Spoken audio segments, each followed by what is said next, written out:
지금 이 돈 쓰면 통장 정지됩니다. 2차 민생지원금 지급 시기를 틈타 현금 입금 통장 묶기 사기가 기승을 부리고 있습니다. 민생지원금은 현금으로 지급되지 않습니다. 출처 모를 돈이 입금되어 있다면 절대 사용하지 마시고 반드시 은행에 신고 먼저 하세요. 어제 제보 하나가 들어왔습니다.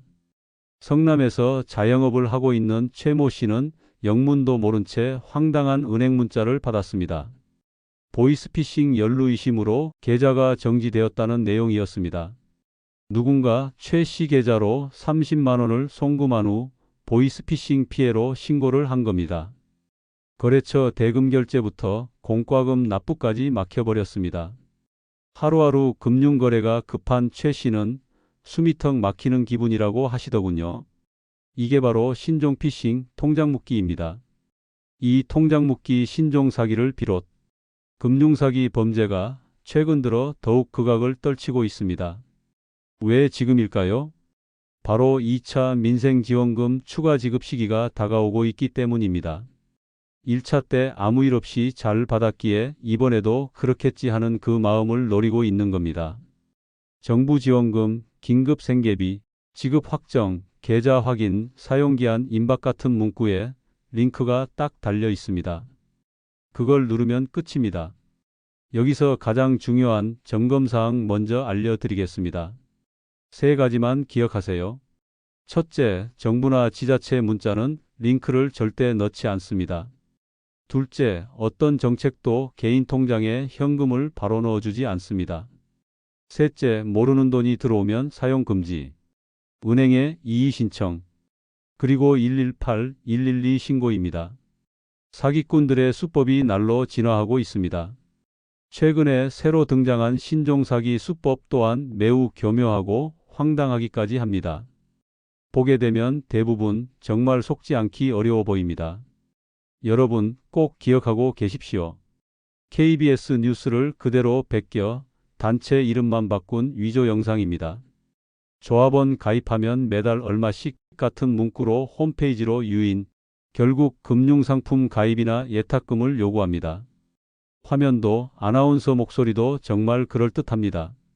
하지만 전부 조작된 겁니다. 40대도 당하고 앱이니 PC니 전자 업무 처리가 낯선 어르신들은 더 취약합니다. 장황하게 설명하지 않겠습니다.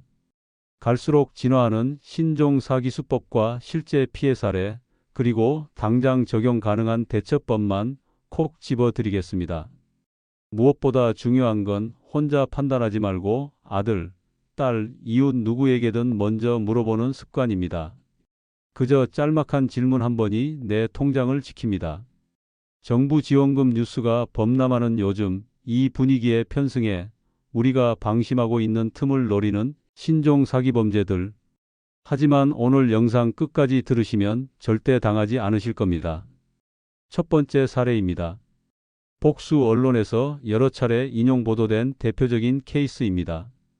지난달 제주에 사는 50대 여성 김모 씨는 모르는 번호로 전화를 받았습니다. 저금리 대출을 해주겠다는 말에 혹해 서류 몇 장을 보냈습니다. 며칠 뒤 통장에 무려 1,000만 원이 입금됐습니다.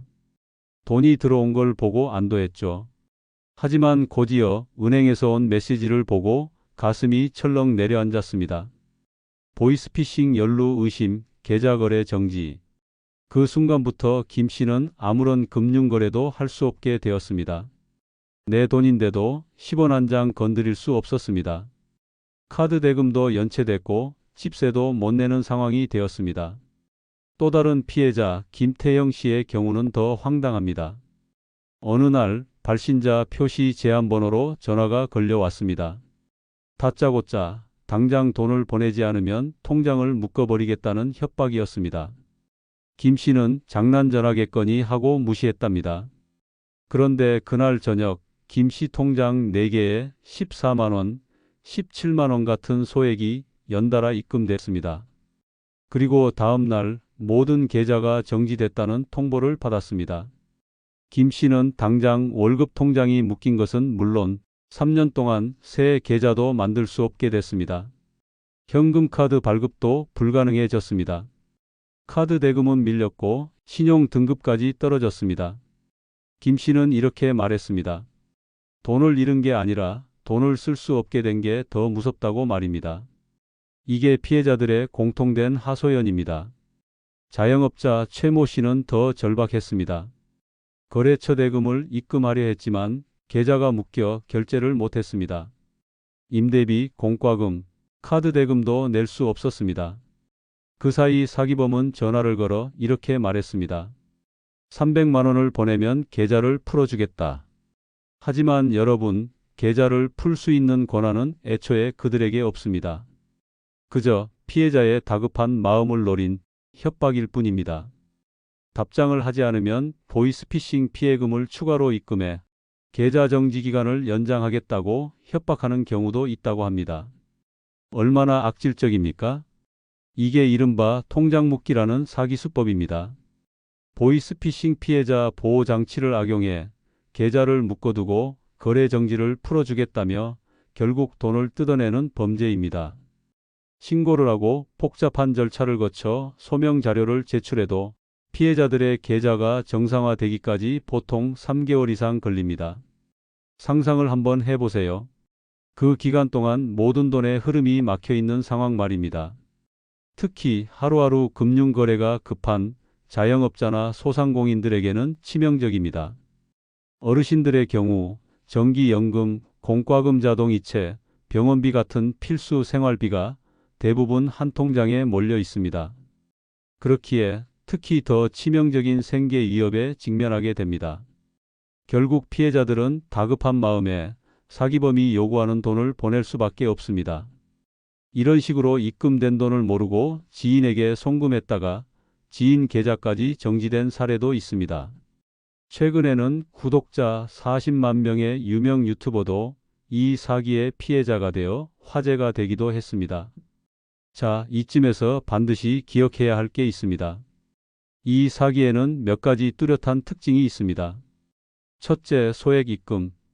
몇만 원에서 수십만 원. 쓰고 싶을 만큼의 애매한 돈을 던집니다. 둘째, 허위 신고. 보이스피싱 피해라며 거짓 신고를 넣어 계좌를 막아버립니다. 셋째, 금융 인질극. 피해자가 어떻게든 계좌를 풀고 싶어하는 마음을 노려 돈을 내라 협박까지 이어갑니다.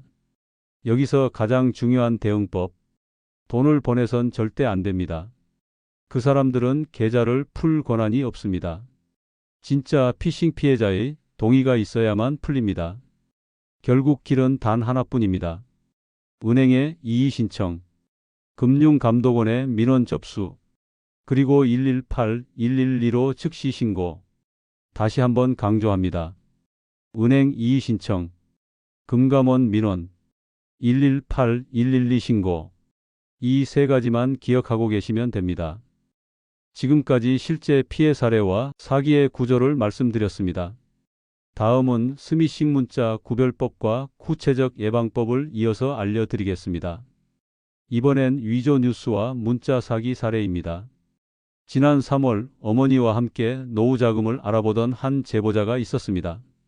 인터넷을 검색하다가 눈에 띄는 영상을 보게 됐습니다. 조합원 가입하면 매달 60만 원씩 지급. 화면에는 낯익은 뉴스 영상이 떴습니다. 아나운서 목소리, 화면, 자막까지 전부 진짜 뉴스처럼 보였죠. 심지어 KBS 로고까지 붙어 있었습니다. 어머니가 이렇게 말씀하셨습니다. 이거 정부에서 하는 진짜 정책 아니야? 너무 그럴듯했기 때문입니다. 하지만 그 뉴스 영상은 가짜였습니다.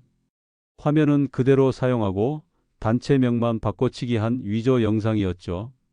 그럴듯한 혜택으로 홈페이지에 접속하도록 만들었습니다. 그리고 고수익 예탁금이나 금융상품 가입을 유도하는 수법이었습니다. 여러분, 이런 사례가 왜 무섭냐 하면 우리는 평소 뉴스에서 본 건 다 진짜다 하고 신뢰하는 경향이 있기 때문입니다. 게다가 정부 정책, 노인복지라는 말이 붙으면 나도 해당될 수 있겠다 하고 곧바로 관심이 쏠립니다. 사기꾼들이 바로 이 점을 노린 겁니다. 방송사 로고까지 버젓이 붙은 화면, 목소리도 진짜처럼 들리니 젊은 사람들조차 속지 않기가 정말 어렵습니다. 문자 사기도 마찬가지입니다. 민생회복 소비 쿠폰 신청이 접수되었습니다. 다시 한번 확인 바랍니다. 그리고 아래에 달린 링크 하나. 딱 봐선 아무 문제 없어 보입니다. 하지만 여러분, 정부나 지자체는 결코 문자에 링크를 넣지 않습니다. 링크가 달려 있다면 그건 100% 스미싱입니다. 문자를 클릭하는 순간 어떤 일이 벌어질까요? 휴대폰에 악성 앱이 깔립니다. 그리고 내 금융 정보와 개인 정보가 빠져나갑니다. 며칠 뒤에는 소액 결제 피해가 발생합니다. 한 어르신은 문자 한번 잘못 눌렀다가 8만 원, 16만 원씩 계속 돈이 빠져나갔다고 호소하셨습니다. 여기서 중요한 점 꼭 기억하셔야 합니다. 정부 복지 서비스는 오직 공식 사이트 복지로에서만 확인할 수 있습니다. 주소 끝이 go.kr이나 or.kr로 끝나는 곳만 믿으시면 됩니다. 그 외에는 믿지 마세요. 이거 하나만 기억하셔도 수많은 위조 뉴스와 문자 사기를 피할 수 있습니다. 정리해 드리겠습니다. 스미싱 문자와 위조 뉴스 사기의 특징은 세 가지입니다. 첫째, 정부 지원, 긴급 지원 같은 단어로 혹하게 만든다. 둘째, 뉴스 화면, 아나운서 목소리를 그대로 도용해서 위조한다. 셋째, 문자나 영상 속에 링크를 넣어 클릭을 유도한다. 그리고 결과는 똑같습니다. 개인정보 탈취, 금융상품 가입 유도, 금전 피해. 대처법은 간단합니다. 문자 속 링크는 절대 누르지 마세요.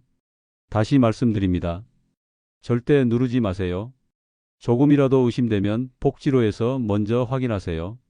go.kr 또는 or.kr 주소만 믿으세요. 그리고 무엇보다 중요한 건 혼자 판단하지 말고 꼭 주변에 먼저 물어보는 습관입니다. 이게 바로 여러분의 통장과 소중한 개인 정보를 지키는 원칙입니다. 지금까지는 문자와 위조 뉴스로 벌어지는 사기 수법을 사례로 살펴봤습니다. 자, 이제 마지막으로 우리가 생활 속에서 반드시 지켜야 할 사기 피해 예방법을 정리해 드리겠습니다. 첫째, 문자 속 링크는 절대 클릭하지 마세요. 지원금 안내든 소비 쿠폰 신청이든 문자에 링크가 달려 있다면 그건 100% 사기입니다. 설마 괜찮겠지 하는 그 마음이 사기꾼이 노리는 바로 그 틈입니다. 꼭 기억하세요. 둘째, 앱은 반드시 공식 스토어에서만 설치하세요. 사기꾼들은 문자나 인터넷 주소를 통해 가짜 앱을 깔게 만듭니다. 그 앱이 설치되는 순간 개인 정보가 고스란히 빠져나갑니다. 반드시 구글 플레이 스토어, 애플 앱 스토어 같은 공식 경로에서만 앱을 설치하세요. 셋째, 백신 앱을 설치하고 주기적으로 업데이트하세요. 스마트폰도 컴퓨터와 똑같습니다. 보호 장치가 있어야 안전합니다. 백신 앱 하나만 있어도 수상한 앱 설치를 막아줍니다. 그리고 꼭 기억하셔야 할 사실이 하나 더 있습니다. 정부 지원금은 절대 개인 통장으로 현금을 바로 넣어주지 않습니다. 과거에도 그랬고 현재도 그렇고 앞으로도 그렇습니다. 지원금은 늘 상품권, 선불카드 충전, 카드 포인트 같은 방식으로 지급됩니다. 내 통장에 현금이 갑자기 들어왔다. 정부에서 준 건가 보다. 이 생각은 100% 잘못된 겁니다. 그건 지원금이 아니라 사기꾼이 던진 미끼일 뿐입니다. 만약 출처 모를 돈이 이미 내 통장에 들어왔다면 어떻게 해야 할까요? 첫째, 그 돈은 절대 쓰지 마시고 거래 내역과 문자를 캡처해 두세요. 둘째, 협박 전화나 문자가 왔다면 반드시 증거로 남겨두세요. 셋째, 은행에 이의 신청, 금융감독원에 민원 접수, 그리고 118 또는 112로 신고하셔야 합니다. 무엇보다 중요한 건 절대 혼자 판단하지 마세요. 조금이라도 이상하면 아들, 딸, 이웃, 누구에게든 먼저 물어보세요. 이거 클릭해도 돼? 하고 한 번만 확인하시면 됩니다. 그 한 번의 질문이 내 통장과 내 정보를 지킵니다. 오늘 보신 사례들 어떠셨습니까? 에이, 나는 안 당해. 이렇게 생각하실 수도 있습니다. 하지만 실제 피해자들은 20, 30대도 있고 평범한 자영업자, 은퇴한 어르신, 심지어 유명 유튜버까지 있습니다. 단 한 번의 방심만으로 누구나 피해자가 될 수 있습니다. 2차 민생지원금 지급 시기가 다가오는 지금 특히 방심은 금물입니다. 사기꾼들은 이때를 절호의 기회로 삼고 있기 때문입니다. 다행히 희소식도 있습니다. 그동안 통장 묶기 피해를 당하면 계좌가 풀리기까지 몇 달씩 걸렸습니다.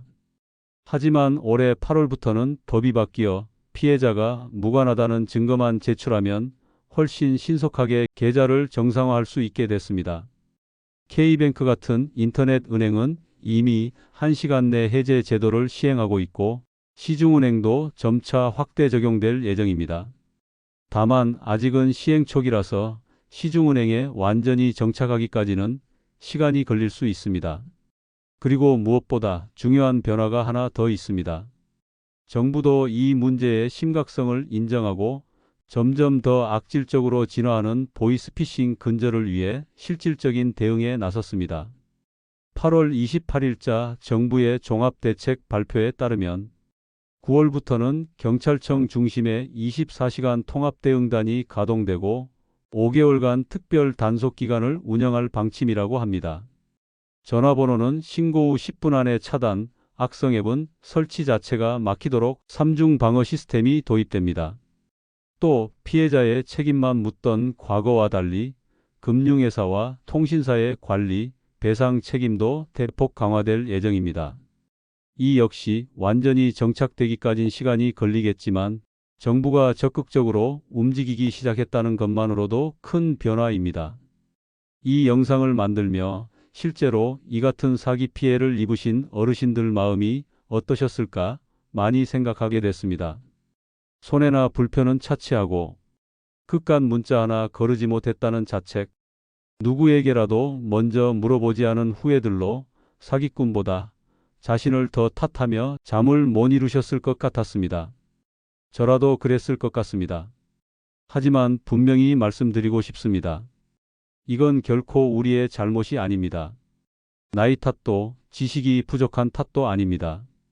그만큼 수법이 교활해서 그 누구라도 당할 수 있습니다. 그러니 차근차근 좀 더 조심하는 지혜를 쌓아가면 됩니다. 우리는 충분히 현명하게 살아가는 시니어들이니까요. 오늘 내용이 도움이 되셨다면 주변 분들에게도 공유해 주세요. 함께 알면 더 안전해집니다. 항상 더 유용한 정보를 전해드리기 위해 노력하겠습니다. 구독과 좋아요로 많은 응원 부탁드립니다. 오늘도 함께 해주셔서 감사합니다. 여러분의 행복한 노후를 진심으로 응원합니다.